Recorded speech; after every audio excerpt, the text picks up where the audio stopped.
Nós vamos continuar o livro de Romanos. Está acabando essa série de Romanos. Então hoje eu irei ministrar Romanos capítulo 15, do versículo 1 ao 13. Então se você está com a sua Bíblia aí, diz o seguinte: nós que somos fortes, devemos suportar as fraquezas dos fracos e não agradar a nós mesmos. Cada um de nós deve agradar ao seu próximo para o bem dele, a fim de edificá-lo, pois também Cristo não agradou a si próprio, mas, como está escrito, os insultos daqueles que o insultaram caíram sobre mim. Pois tudo que foi escrito no passado foi escrito para nos ensinar, de forma que, por meio da perseverança e do bom ânimo procedente das Escrituras, mantenhamos a nossa esperança. O Deus que concede perseverança e ânimo, dê a vocês um espírito de unidade, segundo Cristo Jesus, para que com um só coração e uma só voz, vocês glorifiquem a Deus e Pai de nosso Senhor Jesus Cristo. Portanto, aceitem-se uns aos outros da mesma forma com que Cristo os aceitou, a fim de que vocês glorifiquem a Deus. Pois eu digo a vocês que Cristo se tornou servo dos que são da circuncisão, por amor à verdade de Deus, para confirmar as promessas feitas aos patriarcas, a fim de que os gentios glorifiquem a Deus por sua misericórdia, como está escrito: por isso eu te louvarei entre os gentios, cantarei louvores ao teu nome. E também diz: cantem de alegria, ó gentios, com o povo dele. E mais, louvem o Senhor todos os povos, todos vocês gentios, cantem louvores a ele todos os povos. Isaías também diz: brotará a raiz de Jessé, aquele que se levantará para reinar sobre os gentios. Estes porão nele a sua esperança. Que o Deus da esperança os enche de toda alegria e paz, por sua confiança nele, para que vocês transbordem de esperança pelo poder do Espírito Santo. Amém? Pode se assentar, por favor. Aleluia. Irmãos, então, como eu falei, nós vamos dar sequência a essa série de Romanos.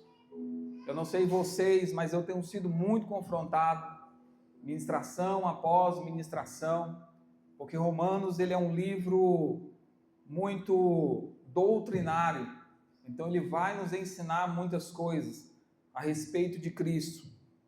E eu coloquei como título dessa mensagem de hoje: a maturidade que glorifica Deus. Então eu já quero iniciar que muitas pessoas, muitos de nós como cristãos, talvez por ter uma caminhada longa de talvez 5, 10 anos, 15 anos de uma vida cristã, se acha que é uma pessoa madura.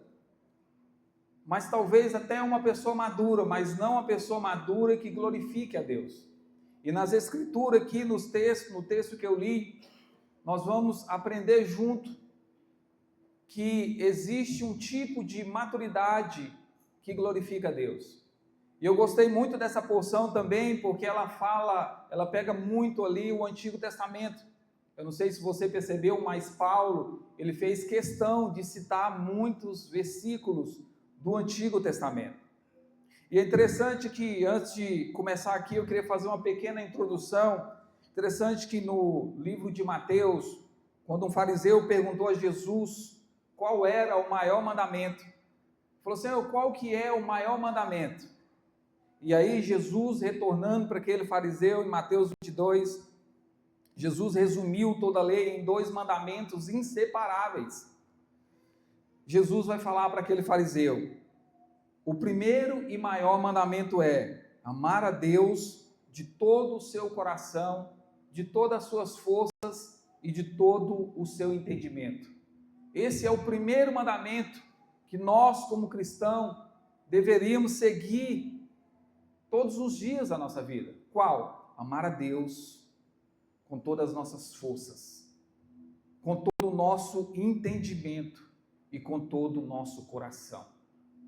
Esse deveria ser o nosso coração como cristão. E logo após esse, Jesus vai dizer, e amar ao seu próximo como a si mesmo. A Bíblia diz que Jesus, ele resumiu toda a lei e os profetas, no final do versículo, nesses 2 mandamentos. Amar a Deus com todo o seu coração, com todas as suas forças, com todo o seu entendimento, e amar ao próximo como a si mesmo. Só que um pouco mais na frente, Jesus, ele amplia esse 2º mandamento. No livro de João, ele vai dizer que um novo mandamento eu vos dou, que vos ameis uns aos outros, assim como eu vos amei. O padrão do amor agora deixou de amar o próximo como a si mesmo, e agora passou a amar o próximo como Cristo nos amou. E é interessante que esse mesmo mandamento de amar ao próximo, como Jesus nos amou, e todos nós sabemos que Cristo nos amou de uma forma prática, não foi só de palavras, ele nos amou entregando a sua própria vida. Então Jesus agora fala que nós devemos amar o nosso próximo, entregando a nossa própria vida. E é o mesmo mandamento que ele fala em Efésios capítulo 5, quando ele vai falar o papel do marido. Amai as vossas esposas, assim como Cristo amou a igreja. E essa verdade, ela já estava ali nos 10 mandamentos. Se você perceber os 10 mandamentos que está descrito no Antigo Testamento, os 4 primeiros mandamentos, ele vai falar do nosso relacionamento com Deus, do nosso amor a Deus, vai falar, não tenha outros deuses além de mim, não faça para si nenhum ídolo, e nem os adoro. Não tome o nome do Senhor em vão. E o 4, não lembre-se do dia de sábado para o santificar. Então esses 4 primeiros mandamentos vai falar do nosso relacionamento com Deus. Mas do 5º até o 10º vai falar do nosso relacionamento com o nosso próximo. Honre o seu pai e a sua mãe, não mate, não cometa adultério, não furte, não dê falso testemunho ao próximo e não cobice coisa alguma do seu próximo. Então, se você perceber do Antigo Testamento, de Gênesis, Apocalipse, a mensagem do Senhor é apenas a mesma. É amar a Deus e amar ao próximo. Esse é os 2 mandamentos. Isso se resume toda a Escritura. Em primeiro momento, amar a Deus e amar ao próximo. Mas quem afirma amar a Deus, mas não ama o seu irmão, está contradizendo, está contra o que está escrito nas Escrituras. Não tem como, meu irmão, você falar que você ama a Deus, você não ama o seu próximo. Não ter atitudes práticas de amor ao próximo, como Jesus é o nosso padrão, como Jesus é o nosso exemplo de se doar, de se entregar pelo próximo. Essa é a verdadeira maturidade que Paulo está falando aos romanos. Ele não quer apenas entrar em uma discussão aqui em quem é forte, quem é fraco, mas ele quer trazer maturidade, tanto para aquele que se diz ser forte, se diz ser maduro, como aquele também se diz ser frágil na fé.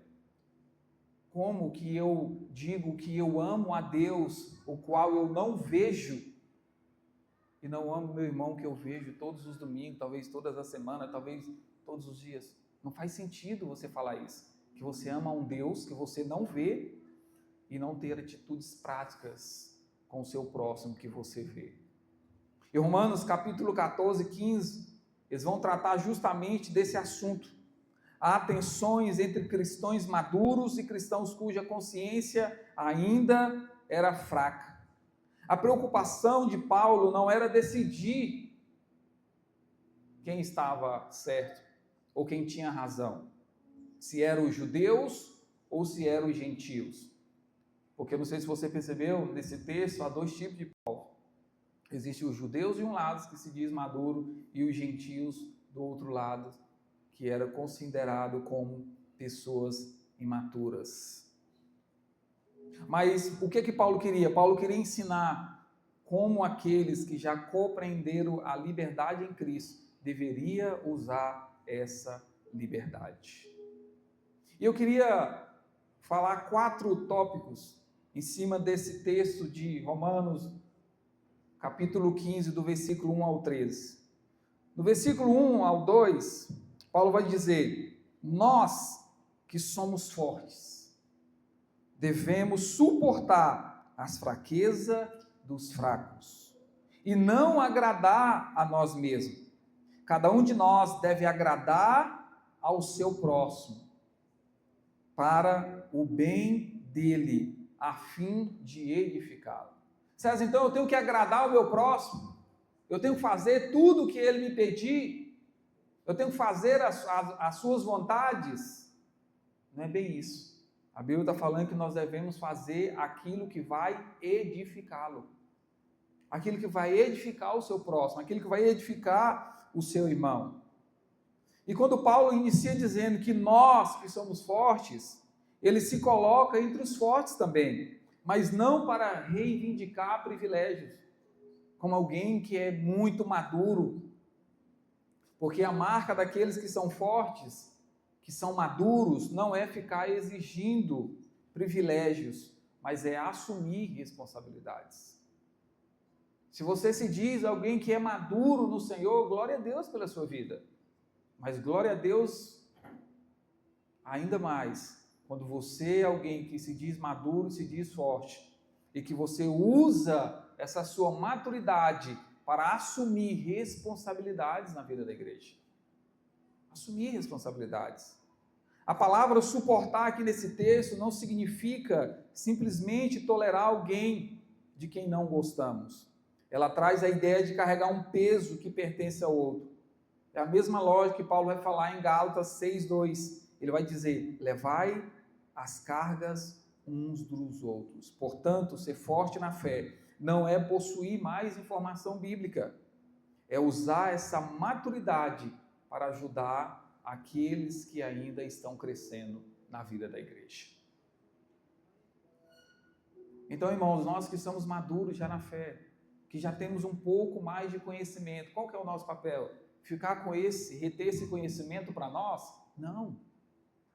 Deveríamos procurar na vida da igreja irmãos que ainda são imaturos, irmãos que talvez estão começando a caminhada da fé agora, que tem pouco tempo que se converteram, e agarrar esses irmãos e caminhar junto com eles. Esse é o verdadeiro cristianismo. Mas quantos de nós temos uma maturidade já, uma vida de igreja, mas muitas das vezes nós estamos fazendo como a parábola dos talentos. Temos vários talentos, mas nós estamos fazendo o quê? Enterrando. Ah não, eu vou cuidar da minha vida, eu vou cuidar do meu casamento, eu vou cuidar disso, eu vou cuidar daquilo. Porque, irmão, dá muito trabalho, né? Discipular alguém, dá muito trabalho acompanhar alguém, principalmente quando é uma pessoa imatura, precisa ter paciência.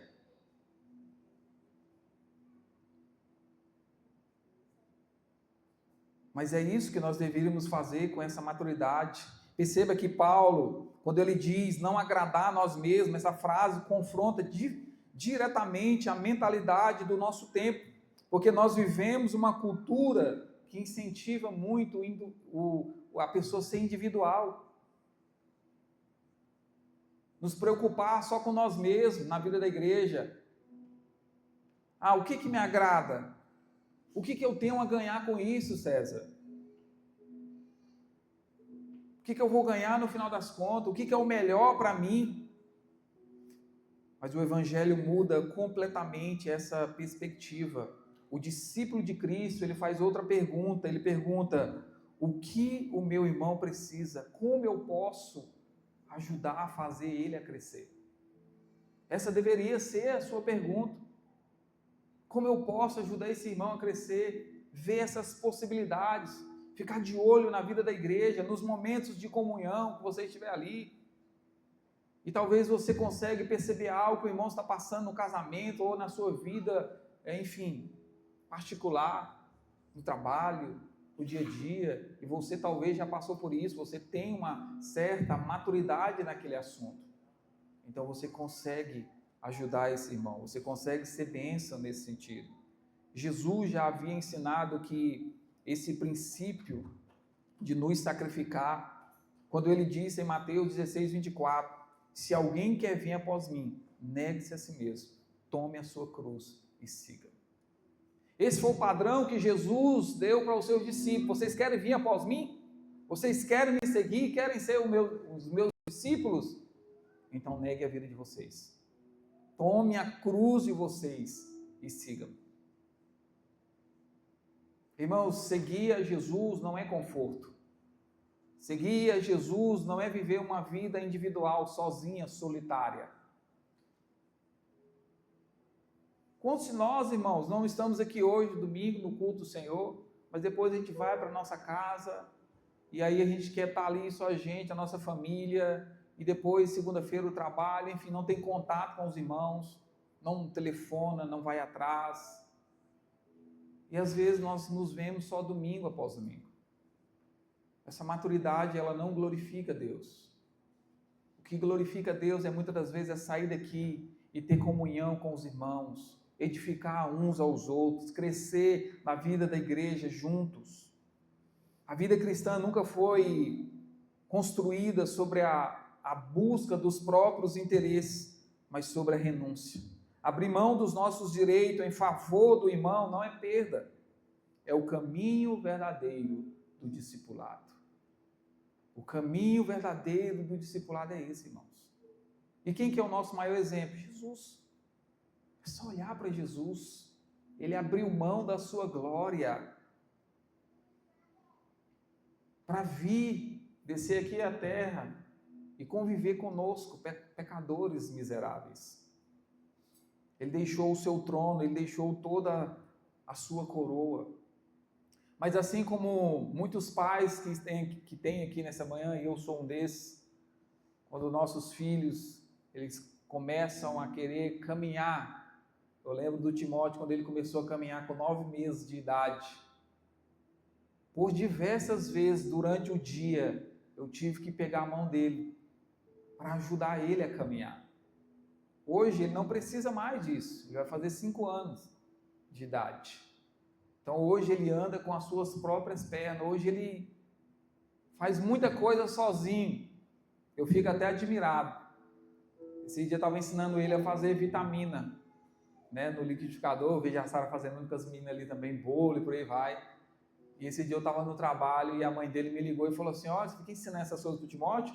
Pois ele pegou o liquidificador, colocou na tomada e estava fazendo vitamina sozinho. Que ele vai na geladeira, pega o leite, está fazendo tudo sozinho. 5 anos, vai fazer 5 anos de idade.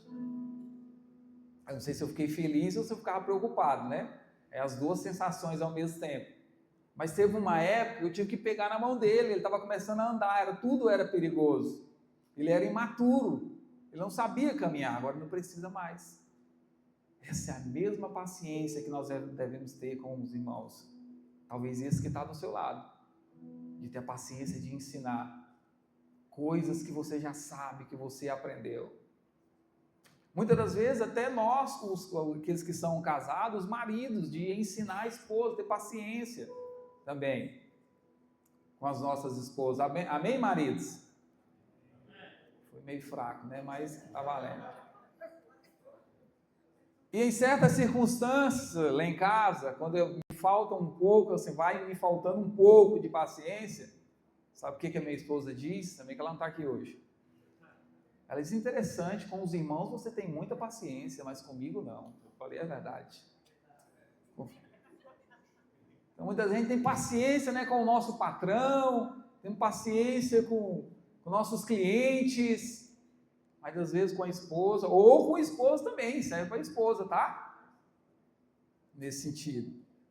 Então, irmãos, Paulo aqui nesses 2 versículos, ele está nos convidando, nós que somos fortes, a não agradar a nós mesmos, mas agradar os irmãos, no sentido de edificá-los. Amém? E do versículo 3, Paulo vai dizer o seguinte: pois também Cristo não agradou a si próprio, mas, como está escrito, ele faz uma menção do Antigo Testamento: os insultos daqueles que te insultam caíram sobre mim. Então, depois de apresentar esse princípio, Paulo aponta para o maior exemplo, que é quem? Cristo. Ele escreve: pois também Cristo não agradou a si mesmo. Irmãos, se Cristo Jesus, o Senhor e Salvador das nossas vidas, aquele que nos sustenta todos os dias, ele não agradou a si mesmo, quem somos nós? Então, se nós falamos que somos discípulos de Jesus, então nós temos que seguir a instrução do nosso mestre, de não agradar a nós mesmos. Eu acredito que chegou o tempo de nós sair do nosso conforto, e ir atrás das pessoas imaturas, de cuidar de pessoas, de irmãos, de cuidar de casamentos que talvez estão se acabando, e talvez o seu casamento está na melhor época da sua vida. Então, agora chegou o tempo também de você ser essa fonte de vida na vida de outras pessoas. Em Filipenses, no capítulo 2, do 5 ao 8, ele amplia essa verdade. Paulo mostra que Cristo, sendo Deus, esvaziou-se, assumiu a forma de servo e foi obediente até a morte, e morte de cruz. A renúncia de Cristo não foi apenas um momento na cruz, mas o padrão de toda a sua vida. A renúncia de Jesus não foi apenas em um momento. Jesus, ele não veio um dia e naquele mesmo dia ele morreu, e depois do terceiro dia ele ressuscitou e ele foi assunto aos céus. Não, ele viveu uma vida de renúncia. 33 anos vivendo o que? Uma vida de renúncia. Ele renunciou a si mesmo, ele renunciou à família. Tem certo momento que Jesus, ele está sentado com os seus discípulos e alguém chega batendo na porta, falando: mestre, a sua mãe e os seus irmãos estão lá fora te chamando. Sabe o que Jesus fala? Ele fala assim: a minha mãe e os meus irmãos são esses aqui que estão comigo. Jesus não estava sendo ignorante. O que ele estava fazendo era, em alguns momentos, negando a si mesmo. E muitas das vezes nós vamos negar a nossa família, a si mesmo, para quê? Para que outros irmãos sejam edificados e cresçam em maturidade. E o próprio Jesus, ele se esvaziou de si mesmo. Ele não só apenas deixou o seu trono e a sua coroa e veio viver aqui na terra, mas ele se humilhou. Ele foi insultado, como diz o texto, ele foi envergonhado, ele foi pendurado em uma cruz. Eu sei que nos filmes passa ali Jesus vestido com uma toalha, mas ele foi pendurado totalmente nu. Olha a vergonha. Deus, não era apenas um homem, era Deus em uma cruz pendurado, totalmente nu. Ele foi envergonhado em nosso lugar, ele foi insultado em nosso lugar. Ele foi traído. Então, quando você for insultado, quando você for traído por algum irmão, e conversando com alguns irmãos, é interessante esse assunto, né, de traição, porque alguns falam assim: não, mas é porque eu já fui traído por irmãos, cheguei a acompanhar, discipular, e depois eu fui traído. Irmãos, está tudo certo, está no caminho certo. Jesus também foi traído, nosso mestre. Então, isso vai ser normal de acontecer. E Paulo cita aqui esse versículo 3, que é uma citação do Salmo 69, para mostrar que o sofrimento de Cristo já estava anunciado nas Escrituras. Jesus suportou insultos, rejeição, humilhação, sem abandonar aqueles que ele veio salvar. Isso significa que a nossa referência para tratar os irmãos nunca é a nossa paciência natural, mas a paciência de Cristo que ele teve conosco. Não é a paciência de Jó não, tá? É a paciência de Jesus. Não é a nossa paciência natural, é a paciência de Cristo. Irmãos, e Cristo foi muito paciente conosco. E quando nós pensamos, né, que determinado irmão dá muito trabalho, devemos lembrar de nós mesmos. O tanto de trabalho que nós já demos ao Senhor, e ainda nós damos ainda. Quantas vezes nós fomos imaturos, resistentes, lentos para aprender, e ainda assim, Cristo continuou e continua a ser paciente conosco. Quantas coisas não precisa mudar em nós, irmãos? Quantos pecados de estimação nós carregamos que ainda precisamos abandonar? Mas mesmo assim, diariamente, Cristo tem essa paciência. Diariamente, Salmos vai dizer que as suas misericórdias, elas se renovam a cada manhã sobre as nossas vidas. A misericórdia do Senhor. E nós deveríamos fazer o mesmo com o irmão. Se alguém fez algo com você, no outro dia pela manhã, imagina você acordar pela manhã e esquecer tudo que aquele irmão fez. É difícil, né, Alex? Não é fácil, não. Mas é isso que Cristo faz. Todas as manhãs, quando nós pedimos perdão, a sua misericórdia sobre nós. Então nós devemos ser pacientes, irmão. Assim como Cristo é paciente conosco todos os dias. E no tópico 3 aqui, do versículo 4 ao 6, Paulo vai dizer: pois tudo o que foi escrito no passado foi escrito para nos ensinar, de forma que, por meio da perseverança e do bom ânimo, procedentes das Escrituras, mantenhamos a nossa esperança. O Deus que concede perseverança e ânimo dê a vocês um espírito de unidade, segundo quem? Cristo Jesus, para que com um só coração e uma só voz, vocês glorifiquem a Deus e o Pai de nosso Senhor Jesus Cristo. Então Paulo, ele lembra que tudo que foi escrito no Antigo Testamento foi registrado para o nosso ensino. Isso demonstra que o Antigo Testamento nunca foi um livro ultrapassado, como algumas pessoas tratam o Antigo Testamento. Toda a Escritura, ela aponta para Cristo e continua sendo um instrumento de Deus para o seu povo. A Bíblia. Quer perseverar? Quer ter bom ânimo? Lê as Escrituras. Lê a Bíblia. E só assim você vai ter bom ânimo. Como que nós vamos ter um espírito de unidade, como diz aqui o texto? Não um espírito de unidade segundo nós, segundo os nossos pensamentos, mas segundo Cristo Jesus, por meio das Escrituras. E a palavra, ela produz essa perseverança, como Paulo vai dizer aqui. Ela produz esse bom ânimo e essa esperança. Essas virtudes são indispensáveis na perseverança da unidade da igreja. Não existe uma verdadeira comunhão, uma verdadeira comunidade, uma verdadeira unidade, irmão, baseada simplesmente em afinidades pessoais. Muitos aqui chegaram a ler o livro Comunidade Cativante, ele vai falar sobre isso. Pessoas diferentes, pessoas distintas, mas que por meio do Evangelho, essas pessoas se tornaram um só povo. E é interessante aqui que Paulo vai falar sobre os judeus e os gentios. E no final do texto ele vai dizer que agora eles não são mais apenas judeus e gentios, incircuncisos e circuncisos, da antiga aliança e da nova aliança, mas que agora eles são um só povo. Um só povo.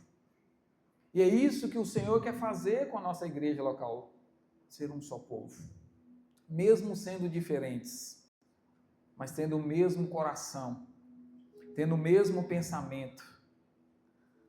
Em Atos, no capítulo 4, versículo 32, diz que da multidão dos que creram, uma era a mente e um era o coração.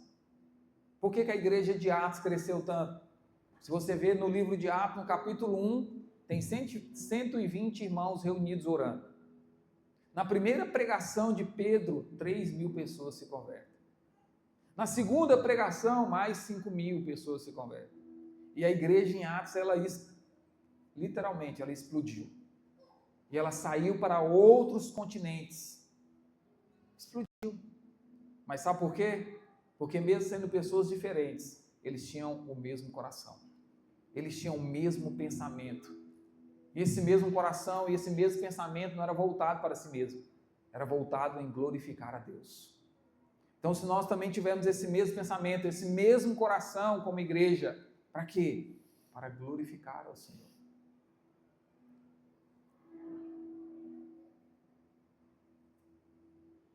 Devemos, do versículo 7 ao 13, Paulo vai dizer: portanto, aceitem-se uns aos outros, da mesma forma com que Cristo os aceitou, a fim de que vocês glorifiquem a Deus. Pois eu digo a vocês que Cristo se tornou servo dos que são da circuncisão, por amor à verdade de Deus, para confirmar as promessas feitas aos patriarcas, a fim de que os gentios glorifiquem a Deus por meio da sua misericórdia, como está escrito: por isso eu te louvarei entre os gentios, cantarei louvores ao teu nome. E também diz: cantem de alegria aos gentios, com o povo dele. E mais, louvem o Senhor todos os gentios, cantem louvores a ele todos os povos. Isaías também diz: brotará aquele que se levantará para reinar sobre os gentios, esses porão nele a sua esperança. Que o Deus da esperança os enche de toda alegria e paz, por sua confiança nele, para que vocês transbordem de esperança pelo poder do Espírito Santo. Então, quarto e último tópico, nós devemos acolher, porque primeiro nós fomos acolhidos.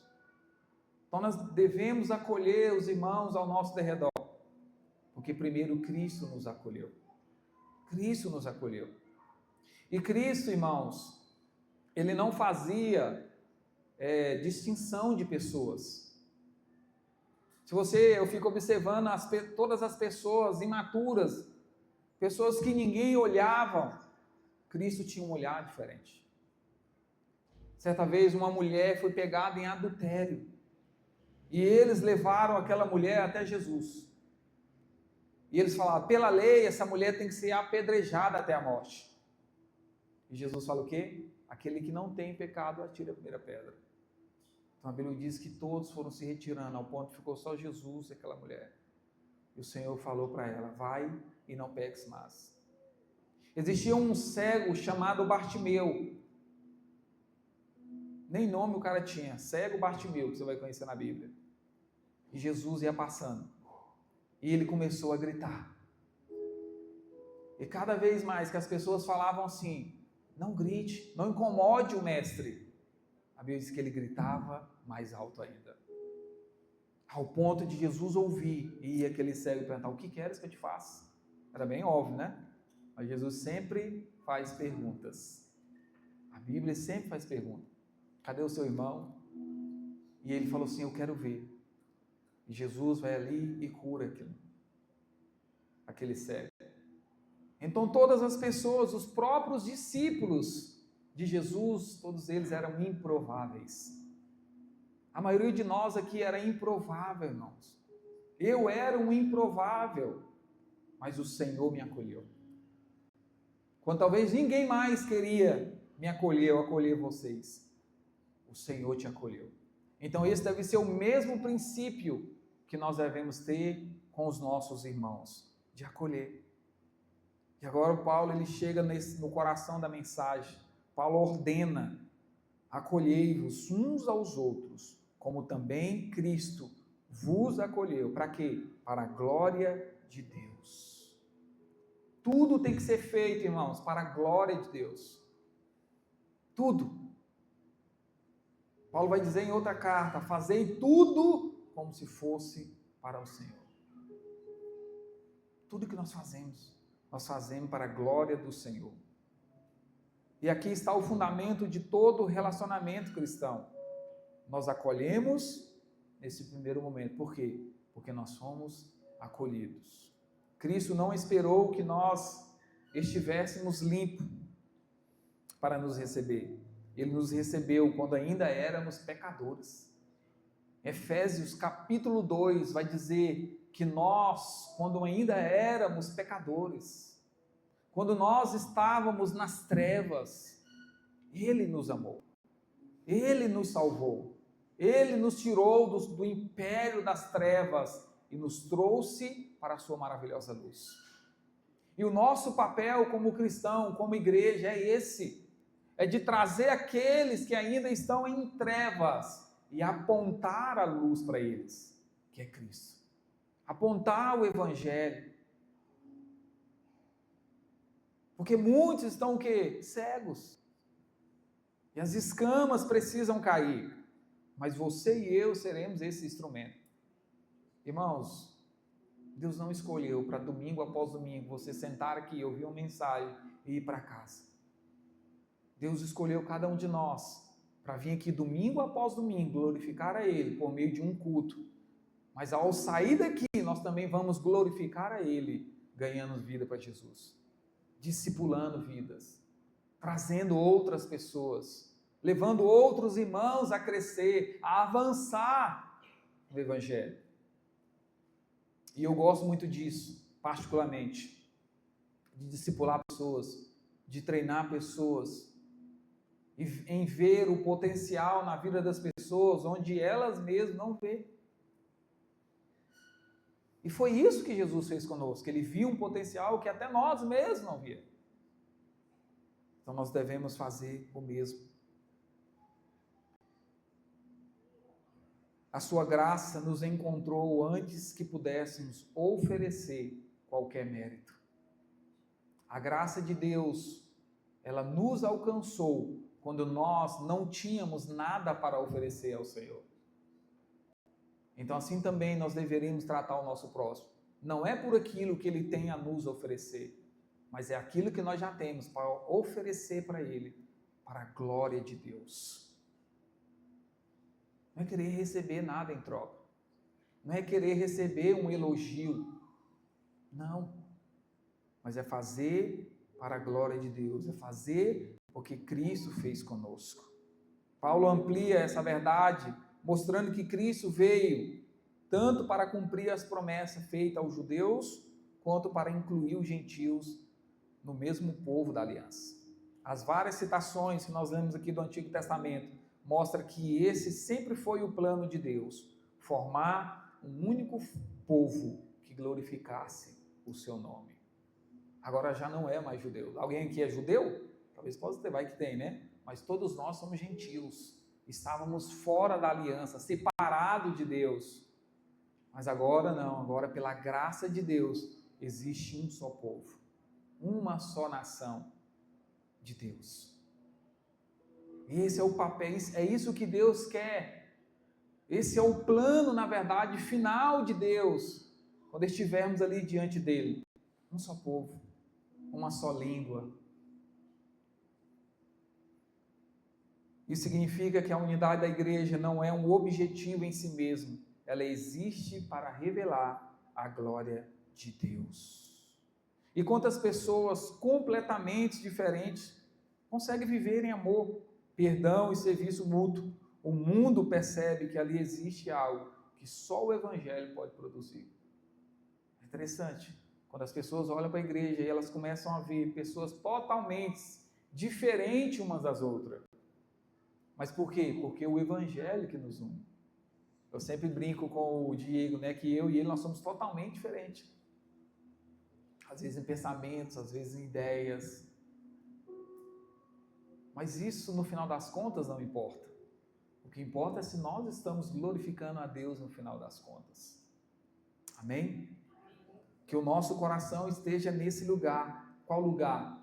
Eu estou fazendo para a glória de Deus ou estou fazendo para receber algum elogio? E Paulo, ele conclui em Romanos, no capítulo 3, mostrando e orando que essa unidade, ela não é fruto de um esforço humano, mas o poder do Espírito Santo. Somente Ele pode encher os nossos corações de alegria, paz e esperança para vivermos em amor. É interessante que no final do versículo 13 dessa porção, Paulo vai dizer assim, Que o Deus da esperança os encha de toda alegria e paz, por sua confiança nele, para que vocês transbordem de esperança pelo poder do Espírito Santo. Então só o Espírito Santo pode fazer. Pela sua força natural, você não vai conseguir crescer, você não vai conseguir avançar, você não vai amar o irmão que é diferente de você. Você não vai conseguir pelo seu esforço. Por meio do Espírito Santo, sim. Se você orar e pedir ajuda ao Espírito Santo, sim. O que mudou no livro de Atos?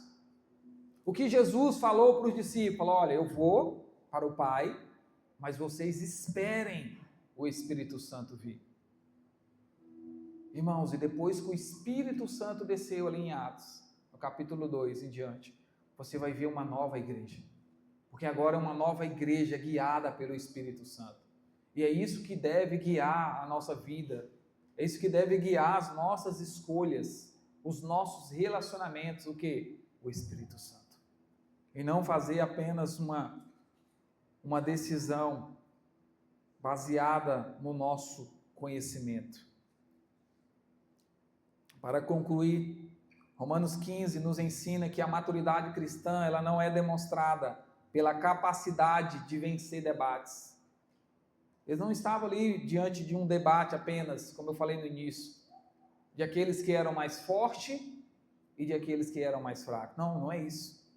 Mas pela disposição de carregar pessoas.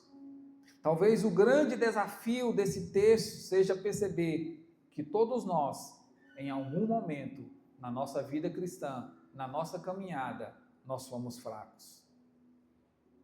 Deus teve paciência conosco. Cristo nos recebeu quando ainda éramos indignos. O Espírito Santo continua nos transformando todos os dias.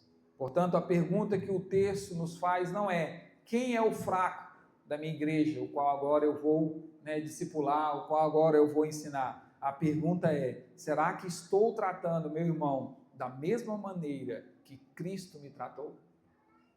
Será que nós estamos tratando? Nas suas atitudes, você consegue perceber isso? Será? Se você está tratando o seu irmão da mesma forma que Cristo te tratou? Não, César, eu estou tratando conforme ele merece. Conforme ele merece, eu trato ele. Não tenho mais paciência. Já falei várias vezes. Já tentei várias vezes. Imagine se Deus pensasse assim de nós. Imagine se Jesus também pensasse de nós. Imagine Jesus nos tratando pelos nossos méritos, pelo aquilo que nós fizemos. Sabe onde nós estaremos agora? Torrando no inferno. Torrando. Mas não. Cristo, Ele não tratou a sua igreja, Ele não trata a sua igreja conforme os méritos dela. Porque ainda nós somos uma igreja pecadora, cheia de falhas. Por quê? Porque é uma igreja de pessoas. E pessoas são falhas, pessoas são pecadoras, pessoas mentem, pessoas pecam, pessoas traem. Mas nós estamos em um caminho, o qual o dia, essa igreja, o qual ele virá buscar, ele fala que ela será santa, sem mácula, sem ruga, sem coisa alguma, será perfeita. Mas para a glória de Deus, Ele nos escolheu também para participar dessa edificação. Ele diz que nós somos seus cooperadores. Ele poderia muito bem enviar os anjos para fazer esse trabalho, mas não, Ele enviou a nós mesmos. Eu queria ler algumas citações baseadas nesse texto. A primeira dela é a A.W. Tozer. Ele vai falar assim: um homem pode conhecer profundamente a Bíblia e ainda assim revelar pouca semelhança com Cristo. O amor é a verdadeira evidência da maturidade. Irmão, isso aqui me pegou. O homem pode conhecer profundamente, pode fazer teologia, pode fazer, enfim, formar na Martibus 4 anos, e conhecer e ler a Bíblia o ano inteiro, mas se ele não tiver amor, se não tiver uma maturidade evidente, então isso não valeu a pena. Não valeu a pena. Não estou falando que você não deva ler a Bíblia, que você não deva fazer um seminário. E a segunda citação de John Stott, ele vai dizer assim também: a marca da maturidade cristã não é apenas conhecer mais a verdade, mas amar mais como Cristo amou. O pouco que você tem, meu irmão, você já conhece amar as pessoas. O pouco que você tem, você já consegue se doar e amar mais. Charles Spurgeon também, o príncipe dos pregadores, vai dizer: a igreja é mais forte quando os seus membros vivem não para si mesmos, mas uns para os outros. A igreja é mais forte quando os seus membros não vivem para si mesmos, mas eles vivem uma vida de comunidade, de uns para com os outros. Aí sim nós teremos uma igreja forte. Ah, queremos ser a igreja de Atos, então nós temos que viver os princípios da igreja de Atos. Que ninguém tinha nada em comum, que as propriedades bem eram vendidas por aqueles para doar e dar para aqueles que tinham necessidade. Então, irmãos, se você tem algo sobrando no seu coração, na sua vida, então se doa por aquele que não tem nada. Se tem um coração que ama ao Senhor, ensina as pessoas a amar ao Senhor. Se é alguém de oração, então ensina aquele que não sabe orar. Essa é a vida da igreja. E por último, Martin Lloyd-Jones vai dizer: nada revela tanto a obra do Espírito Santo quanto uma igreja unida apesar das suas diferenças. Aleluia! Glória a Deus! Nada revela a obra do Espírito Santo fluir em nosso meio, porque uma igreja reunida apesar das suas diferenças. Amém? Fique de pé, aonde você está nesse momento. Vamos ter um momento de oração e louvor, e eu gostaria muito que você não ficasse apático nesse momento. Eu queria que você, de fato, você fechasse os seus olhos e você orasse ao Senhor, pedindo maturidade. Senhor, eu quero maturidade que glorifique ao Senhor. Eu não quero mais viver uma vida só para mim mesmo, mas eu quero viver uma vida que glorifique ao Senhor. E uma vida que glorifica ao Senhor não é só uma vida que ama ao Senhor, mas é uma vida que ama ao próximo, como Deus amou. Ao Rei dos Reis consagro tudo que sou, de gratos louvores transborda o meu coração. Minha vida eu entrego nas tuas mãos, meu Senhor, pra te exaltar com todo o meu amor. Eu te louvarei conforme a tua justiça e cantarei louvores tuas. Tu és altíssimo, celebrarei a ti, ó Deus, o meu viver. Contarei as tuas obras, pois por tuas mãos foram criados terra, céu e mar e todo ser que neles há. Toda graça leva a ti.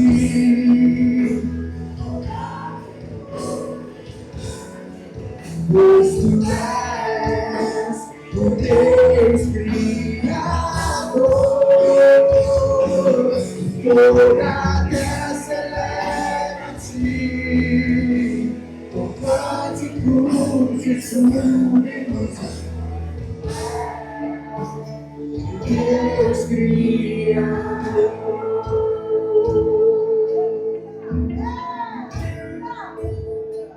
Aleluia. Senhor Jesus, nós oramos ainda mais um pouco nesta manhã. Eu oro para que de fato, Jesus, o Senhor nos traga uma maturidade que glorifique ao Senhor. Que nós possamos de fato amar os nossos irmãos. Que possamos cuidar uns dos outros. Sim, Jesus, esse é o chamado de todo cristão.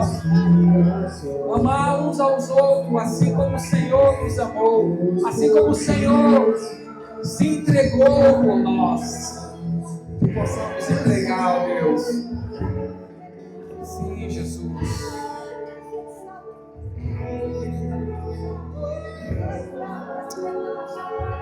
Aleluia.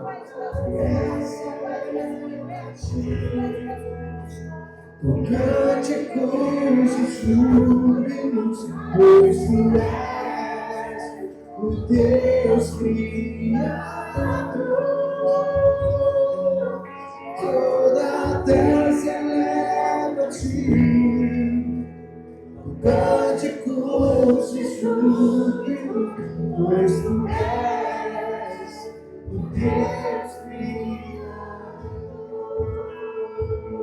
Aleluia. Glória a Deus, irmãos. Que de fato essa mensagem ela possa ter entrado no seu coração e ela possa criar raízes. E se você tiver esquecido de tudo dessa mensagem nessa manhã, lembre-se, ame ao Senhor com todas as suas forças, com todo o seu entendimento, e ama ao próximo como Cristo nos amou. Amém? Vamos participar da ceia do Senhor. Os irmãos podem entregar. Enquanto entrega, gostaria de ler um versículo em 1 Coríntios, no capítulo 11, no versículo 23 em diante, diz assim: porque eu recebi do Senhor o que também transmiti a vocês, que o Senhor Jesus, na noite em que foi traído, pegou o pão, deu graças, partiu e disse: isto é o meu corpo, dado em favor de vocês. Faça isto em memória de mim. Da mesma forma, depois de ter comido o pão, ele pegou o cálice e disse: este cálice é a nova aliança no meu sangue. Façam isto sempre que o beberem em memória de mim. Porque sempre em que comerem deste pão e beberem desse cálice, vocês anunciam a morte do Senhor até que ele venha. Interessante, o texto vai dizer, irmãos, por 3 vezes, que nós devemos fazer isso aqui agora, participar da mesa do Senhor, da ceia do Senhor, não em memória de nós mesmos, não em memória de uns pelos outros, mas em memória de Jesus Cristo. Nós fazemos em memória aquilo que Ele fez. Nós fazemos isso porque Cristo Jesus, muito antes de ir para a cruz, na noite em que foi traído, o qual Ele já sabia tudo o que ia acontecer, o propósito final da sua vida ia acontecer, que era morrer naquela cruz por mim e por você, pelos nossos pecados. E ao 3º dia, em uma manhã como hoje, no domingo, Ele ressuscitou. E está à direita do Pai Todo-Poderoso.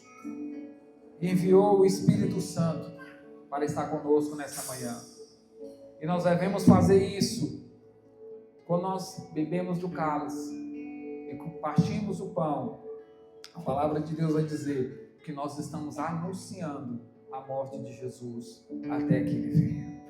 Porque chegará o dia, irmãos, que provavelmente uma grande mesa, em um grande banquete, nós faremos isso com o Senhor. E naquele dia estará reunido todo o povo de Deus, os escolhidos, os separados. Amém? Eu queria dar um tempo para você orar ao Senhor nesse momento. Coloca a sua vida diante do Senhor. E logo após nós vamos participar da ceia do Senhor.